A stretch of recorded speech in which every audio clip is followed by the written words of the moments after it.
नमस्कार दोस्तों। उम्मीद करता हूँ कि आप सब बहुत ही अच्छे होंगे और परमात्मा की दया से आपके अंदर विवेक की शक्ति बढ़ती ही जा रही होगी। आज दोस्तों बात करेंगे, एक वाणी है, अव्वल अल्लाह नूर उपजाया। काफ़ी मेल्स आ रही थी कि इस वाणी पे सत्संग कीजिए, बहुत अच्छी वाणी है, कबीर साहब की गहरी वाणी है। दोस्तों पहले आपको बता दूं मैं कि ये जो वाणी है इसमें आत्मज्ञान और ब्रह्म ज्ञान दोनों का समावेश है। आपने भावों को पकड़ना है और समझना है कि कहाँ पे ब्रह्म ज्ञान की बात हो रही है और कहाँ पे आत्मज्ञान की बात हो रही है। तो वाणी क्या कहती है? अव्वल अल्लाह नूर उपजाया, कुदरत के सब बंदे।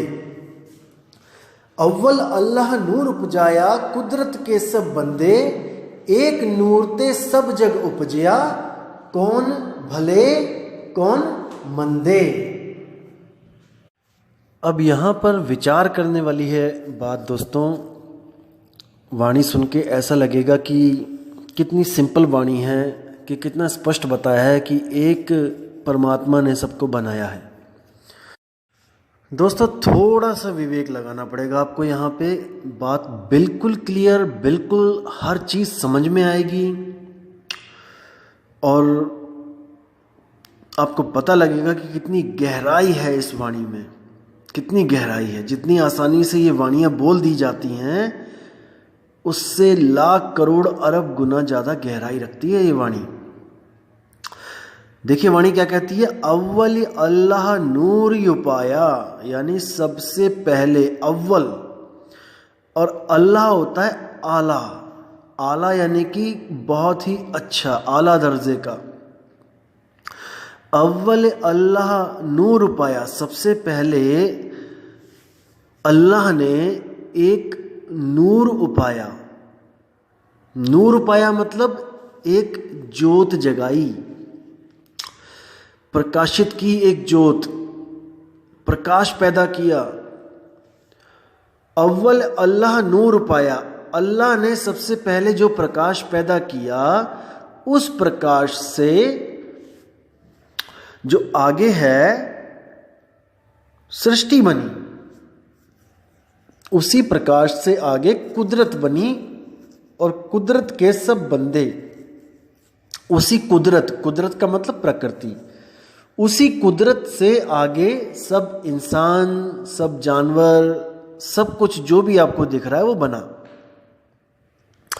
एक नूर ते सब जग उपजया, कौन भले कौन मंदे। उसी एक नूर से सब कुछ बना, हर चीज बनी।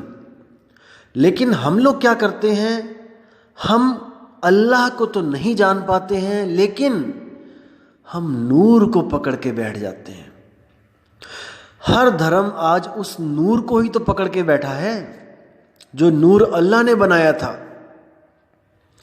जैसे हम लोग क्या बोलते हैं, हमारे जो धर्म है, कि एक नूर सर्वव्यापक, यानी एक वो प्रकाश है जो हर जगह है, वही परमात्मा है, वही अल्लाह है। और क्या बोलते हैं कि God is light, light is God, यानी परमात्मा प्रकाश है। आज बड़े बड़े पंथ चल रहे हैं, वो इसी सिद्धांत पे तो टिके हुए हैं कि परमात्मा कौन है? प्रकाश ही परमात्मा है। उस प्रकाश को हमने देखना है, उसी प्रकाश को देख के हमारी मुक्ति हो जानी है। प्रकाश का एक सागर है, वो परमात्मा है, तुम प्रकाश की एक नन्ही सी बूंद हो। इसी सिद्धांत पर तो बड़े बड़े पंथ टिके हुए हैं।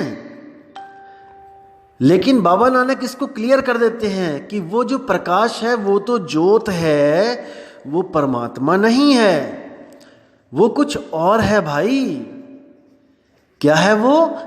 मन तू ज्योत स्वरूप है, अपना मूल पहचान।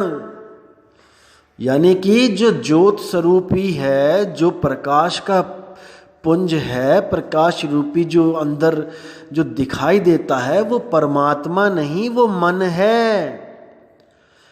मन ही ज्योत स्वरूप है और दुनिया उसी मन ज्योति स्वरूप को परमात्मा मान के बैठी है। आत्मा मान के बैठी है। अव्वल अल्लाह नूर पाया, ये उस अवस्था की बात कर रहे हैं जब आत्मा भी परमात्मा रूप में थी, जब आत्मा और परमात्मा में कोई भेद नहीं था। उस आत्मा ने ज्योत प्रकट की, उसी को अनुराग सागर में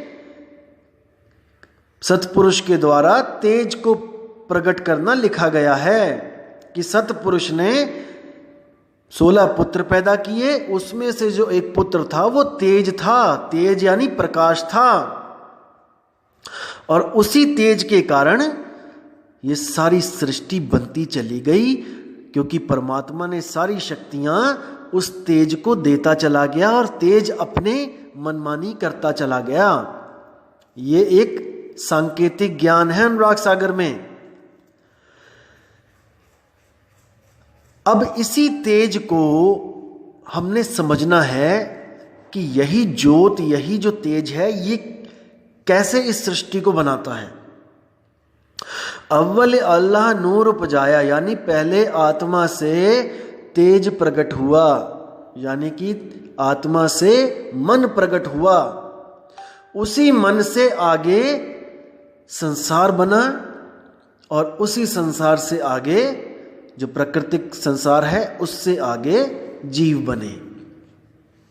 मन ही ब्रह्म है जो प्रकट हुआ है आत्मा से, मन ही निराकार है जो प्रकट हुआ है शब्द स्वरूपी आत्मा से, और उसी मन से आगे सृष्टि बनी और आगे सब शरीर बने। तो इसको समझना पड़ेगा। अब मन को पैदा करके, मन को बना के ये आत्मा श्रुति के द्वारा उसको ताकत देती है, और वो आगे से आगे शरीर बनाता है, कभी स्थूल बनाता है, कभी सूक्ष्म बनाता है, कभी कारण महाकारण केवल हंस बनाता है, और उसी श्रुति को मन भटकाता है कि ये वापस शब्द में लीन ना हो जाए, वरना उसकी सारी बनी बनाई दुनिया का नाश हो जाएगा। ये मन जड़ है दोस्तों, लेकिन चेतना को प्राप्त करके ये चेतन हुआ पड़ा है, और ये भी इच्छा करके बैठा है कि मेरी दुनिया का नाश ना हो जाए, मेरे 3 लोक का नाश ना हो जाए, इसलिए ये सब जीवों को भटकाता है। लेकिन जो परमपिता परमात्मा है, जो जानता है कि ये भूल कैसे हुई है दोस्तों, वो आके उस सुरती को समझाता है कि तू कहाँ इस मन और इस तन के चक्कर में पड़ी है, दुख प्राप्त कर रही है, तू इसको छोड़।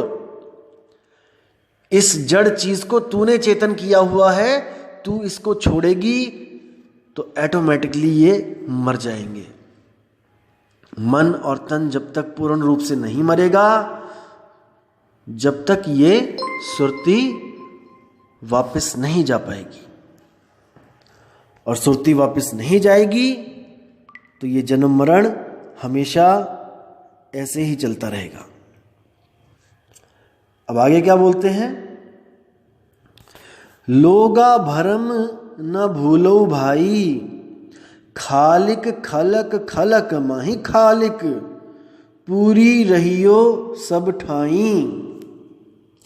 माटी एक अनेक भांति कर साजी सिरजन हारे, ना कछु पोच माटी के भांडे, ना कछु पोच कुम्हारे। अब देखिए कितनी क्लियर बोला यहाँ पर वाणी में, कितना साफ बताया है। लोगा भरम न भूलो भाई, कहते हैं हे मेरे भगत भाइयों, भरम में मत पड़ना, किसी भरम में पड़ने की जरूरत नहीं है। खालिक खलक खलक मही खालिक, पूर रहियो सर्व ठाई। अब यहाँ पे जो है, देखो ब्रह्म ज्ञान की बात चल रही है यहाँ पे, इसको समझना पड़ेगा, क्योंकि जहाँ पे आत्म ज्ञान और जहाँ पे ब्रह्म ज्ञान आता है वहाँ पर वाणी चेंज हो जाती है। अब यहाँ ब्रह्म ज्ञान की बात हो रही है कि खालिक खलक खलक मही खालिक, कि जो ब्रह्म है, जो इस सृष्टि को पैदा कर रहा है, जो नूर है, नूर की बात चल रही है यहाँ पे, कि नूर से जो पैदा हुई दुनिया, वो नूर उसी में ही बैठ गया आके, खालिक खलक, खालिक कौन है? जो नूर है। एक नूर ते सब जग उपजिया, ये तीन लोग को पैदा करने वाला नूर है। वो नूर खालिक है। खालिक खलक, खलक माही खालिक, यानी नूर में ही सब जीव हैं जितने शरीर दिख रहे हैं, और सब शरीरों में वो नूर है। जैसे मैंने आपको बताया था कि मैदे में सब पकवान हैं और पकवानों में सब मैदा है, ये वो कंडीशन है यहां पे। पूर्ण रहियो सर्व ठाई, हर जगह वो पूर्ण रूप से है। ब्रह्म ज्ञान में ब्रह्म हर जगह पूर्ण रूप से है, कहीं कम और ज्यादा नहीं है। माटी एक अनेक भांति करी साजी सिरजनहारै, देखो एक माटी से तरह तरह के भांडे बनाए गए। जैसे मैं बताता हूं कि मैदे से अलग अलग पकवान बनाए गए। ना कछु पोच माटी के भांडे, ना कछु पोच कुम्हारै, ना तो माटी के बर्तनों में कोई विकार है और ना ही कुम्हार में कोई विकार है, यानी कि दोनों समरूप हैं, एक ही चीज है। सब मही सच्चा एको सोई, तिसका किया सब कुछ होई, यानी सब में वो पूर्ण रूप से प्रगट है जिसका ये सब किया धरा है। हुकुम पछाने सु एको जाने, बंदा कहिए सोई, यानी जो इस ज्ञान को समझ जाता है ब्रह्म ज्ञान को, और वो एक ही जानता है हर बंदे को। ब्रह्म ज्ञानी जो होते हैं वो हर जीव को एक ही समझते हैं। ब्रह्म ज्ञानियों के लक्षण मुझसे पूछे जाते हैं, क्या है भाई? ब्रह्म ज्ञानी वो होता है जो चंडाल, कुत्ता, सूअर, आदमी, इंसान किसी को भी अलग अलग नहीं मानता, वो सबको एक रूप समरूप मानता है, वो ब्रह्म ज्ञानी होता है। तो क्या कहते हैं कि अल्लाह अलख न जाई लखिया, गुरु गुण दिता मीठा, कह कबीर मेरी शंका नासी, सर्व निरंजन डिठा।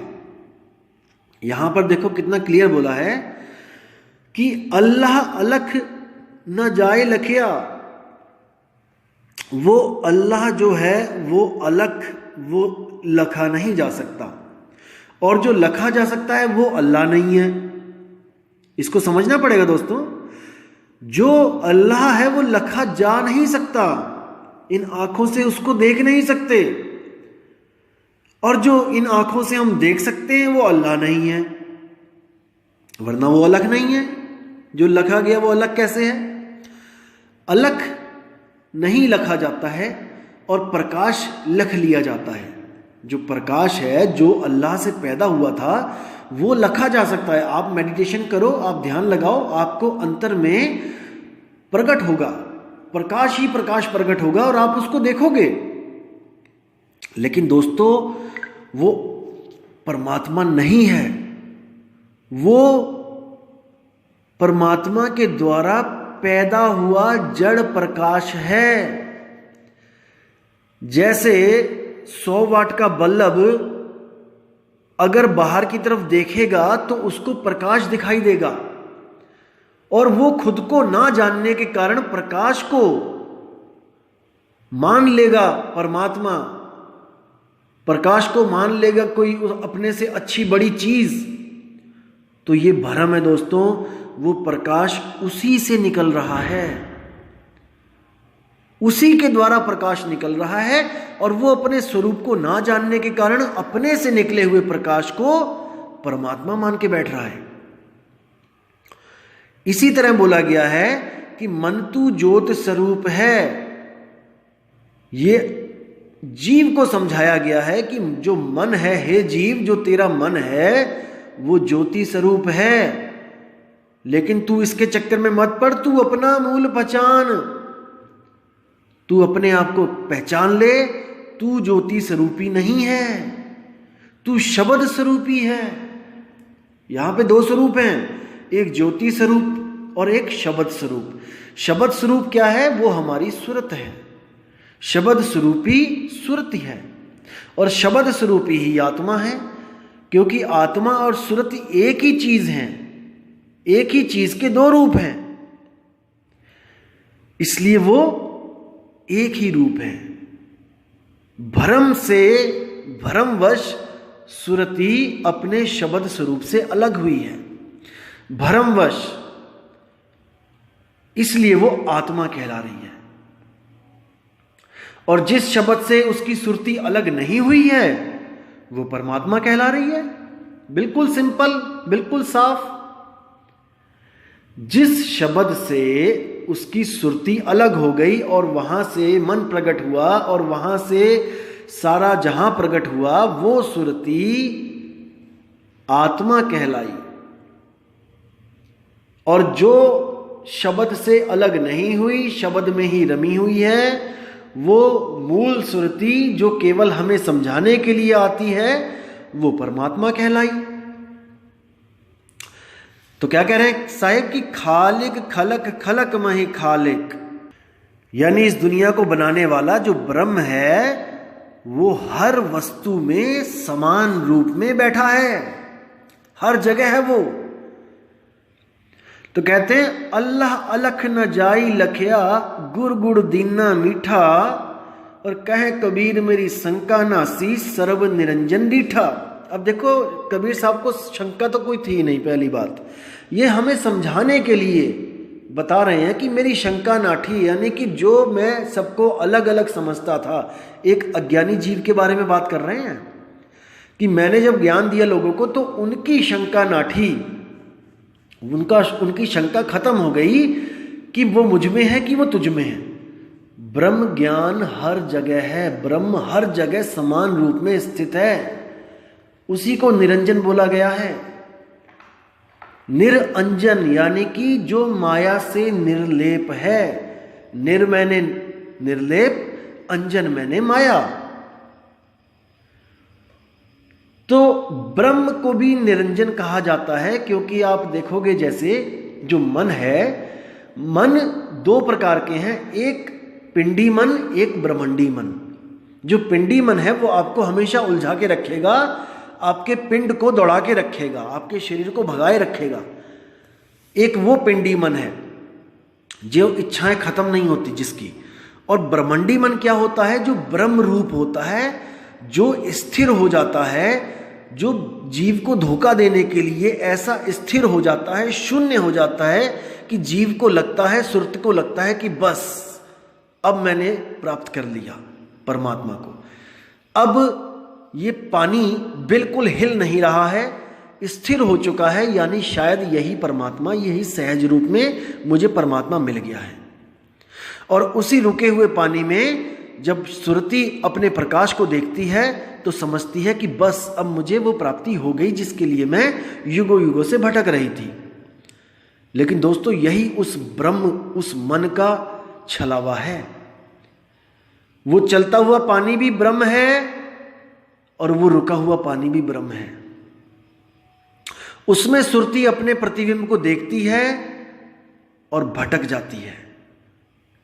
हमने ये ज्ञान समझना है कि जो देख रहा है वो कौन है, जो उस प्रकाश को देख रहा है वो कौन है। जब तक वो स्वयं को नहीं प्राप्त करेगा, स्वयं का ज्ञान नहीं प्राप्त करेगा, तब तक वो किसी ना किसी चीज को देखता ही रहेगा। जो दिखता है वो दृश्य है और जो देखता है वो दृष्टा है। दृष्टा को जो अब अपना, दृष्टा को जब अपना स्वयं का ज्ञान होगा कि मैं कौन हूं, तब उसको असल में मुक्ति मिलेगी। जब वो हर चीज को दृश्य समझकर नकारने लगेगा, जब हर चीज को वो दृश्य समझेगा, तब उसको समझ में आएगा कि हर दृश्य से अलग मैं दृष्टा हूं। केवल इतना समझने से मुक्ति नहीं मिलेगी कि मैं दृष्टा हूं और सामने दृश्य है और जो भी दृश्य आएगा मैंने उसमें नहीं उलझना है। इससे मुक्ति नहीं मिलेगी दोस्तों। जो दृष्टा है उसका स्वरूप क्या है, वो कैसे दृश्य और दृष्टा भाव से अलग होगा। क्योंकि दृश्य एक खत्म होगा तो वो दूसरा दृश्य पैदा कर सकता है। वो इतना सक्षम है कि एक दृश्य बनाया, वो खत्म हुआ, अगला दृश्य पैदा कर देगा। यही उसकी भूल है। इसीलिए उसको कबीर साहब ने भूला हुआ कहा है। पहले भूला ब्रह्म खंडित, उसके बाद बोला जो है सनातन सोई भूला। तो उसकी भूल को मिटाने के लिए ही सतगुरु कबीर साहब उसको उसका स्वरूप लखाते हैं, जिस स्वरूप से वो जुदा हो गया है। आपा खोए आपको चीन्हे, तब पावे पद निर्वाणा। जब वो आपा यानी खुद से पैदा होने वाली सब चीजें उनको त्यागेगा, उस भूल को सुधारेगा, आपा खोए आपको चीने, खुद को चीनेगा, खुद को पहचानेगा कि मैं हूं कौन, मैं कैसे जुदा हो गया, मैं किससे जुदा हो गया, तभी तो भटक रहा है, जुदा हुआ है। कई लोग कहते हैं जुदा कहां हुआ है, वो आप ही तो हो। अरे भाई, अगर वो मैं ही हूं तो फिर मैं क्यों भटक रहा हूं? ये असलियत है कि मैं ही हूं, लेकिन मेरी अवस्था वो नहीं है जिसको प्राप्त करने के बाद मेरी भटकना खत्म हो जाए। अभी मैं उस अवस्था में नहीं हूं। जैसे पानी, वाष्प और बर्फ, तीनों एक ही चीज के तीन अवस्थाएं हैं। दोस्तों, पानी को कैद किया जा सकता है, बर्फ को कैद किया जा सकता है, लेकिन भाप जो आसमान में उड़ गई उसको कैद नहीं किया जा सकता। अब कोई बर्फ बना हो उस वक्त और कहे कि मैं ही तो हूं भाप, मुझे कौन कैद करेगा? दोस्तों, उसकी अवस्था वो नहीं है। वो तो केवल किताब पढ़ के उसने समझ लिया है कि तू ही भाप है। पानी ने समझ लिया है कि तू ही भाप है, और पानी सोच रहा है कि मैं भाप हूं, मैं तो अमर हूं। दोस्तों, अभी नहीं, उस अवस्था को बदलना पड़ेगा। पानी से भाप बनना पड़ेगा, वो तब मुक्त होगा। बर्फ से भाप बनना पड़ेगा, वो तब मुक्त होगा। बर्फ से पानी बनेगा, पानी से भाप बनेगा, तब वो मुक्त होगा। बर्फ क्या है? जड़वत शरीर है। जब तक शरीरों का भाव है आपका कि मैं एक शरीर हूं, तब तक आप जड़वत बर्फ हो, आप बंधन में हो। और बर्फ जब पानी में पिघल जाती है, तब आपका क्या भाव होता है कि मैं ब्रह्म स्वरूप हूं, मैं निराकार हूं, मेरा कोई आकार नहीं है। बर्फ का आकार होता है, कोई चौरस होती है, कोई त्रिकोण में बर्फ होती है, कोई आइसक्रीम के शेप में। जिस शेप में बर्तन होगा, बर्फ वही शेप पकड़ लेगी। तो जब बर्फ पिघल जाएगी, पानी का स्वरूप हो जाएगा, तब आपका भाव जो होगा कि मैं ब्रह्म स्वरूप हूं, उसमें भी आप मुक्त नहीं हो। तब भी आप मुक्त नहीं हुए, क्योंकि पानी कभी भी बर्फ धारण का रूप धारण कर लेगा। आपने देखा है, पानी ही बर्फ बना देते हैं, बर्फ का ही पानी बनाते हैं, पानी से ही बर्फ बनाते हैं, बर्फ से ही पानी बनाते हैं। दोनों बंधन में हैं। हम उसको फ्रिज में रख सकते हैं दोनों को, लेकिन अगर एक बार पानी अपने स्वरूप को पकड़ ले और वो भाप रूप में चला जाए, तो दोस्तों वो किसी के हाथ नहीं आता। ये उदाहरण है। कई लोग कहेंगे कि बादल से भी बरस जाएगा, वो बात अलग है, वो उदाहरण है, जस्ट एक उदाहरण है। वो जड़ वाला पानी तो बरस जाएगा, जो तत्वों वाला पानी है वो तो बरस जाएगा, लेकिन इस आत्मा की जो, इस सुरती की जो शुद्ध स्वरूप जो चेतना है, जो एक बार अगर वहां पहुंच गई, उस चेतना ने उसको समझ लिया, जान लिया अपने स्वरूप को, तो वो दोबारा नहीं भटकेगी। क्योंकि वो तत्व नहीं है भाई, वो चेतन है, वो जीवित है, वो समझदार चेतना है, वो जीवित चेतना है, वो दोबारा नहीं भटकेगी। उसको रास्ता मिले तो सही एक बार, उसको युगों युगों से रास्ता ही नहीं मिल रहा है। दिक्कत यहां पे आ रही है, रास्ता नहीं मिल रहा है, इसलिए वापस दुनिया में आ रही है बार बार। एक बार रास्ता मिल गया तो दोबारा नहीं आएगी, यहां पे गारंटेड है। तो इसलिए कहते हैं कि ऐसा गुरु मिल जाए जो एक छुड़ाए एक लखाए, नकली स्वरूपों को छुड़वा दे, दृश्यों को छुड़वा दे और एक लखाए, अपने निज स्वरूप को लखा दे, ताकि वापस इस दुनिया में आना जाना खत्म हो जाए। तो दोस्तों इसी के साथ ही मैं अब आपसे विदा चाहूँगा और बहुत ही जल्दी एक और ऑडियो के साथ आऊँगा जिसमें आपको मैं बताऊँगा कि कैसे आत्म स्वरूप को भूल जाने के कारण ये सारा जो भी है दुविधा पड़ी है, और कैसे उस आत्म स्वरूप को जानने के बाद ही हमारी हर दुविधा खत्म हो जाएगी। तो दोस्तों इसी के साथ मैं अब विदा चाहूँगा। जय गुरु बंदी छोड़ कबीर साहेब, जय गुरु बंदी छोड़ मदन साहेब, जय जय गुरु बंदी छोड़ बैराग साहिब जी की सदा ही जय हो। साहिब बंदगी सतनाम।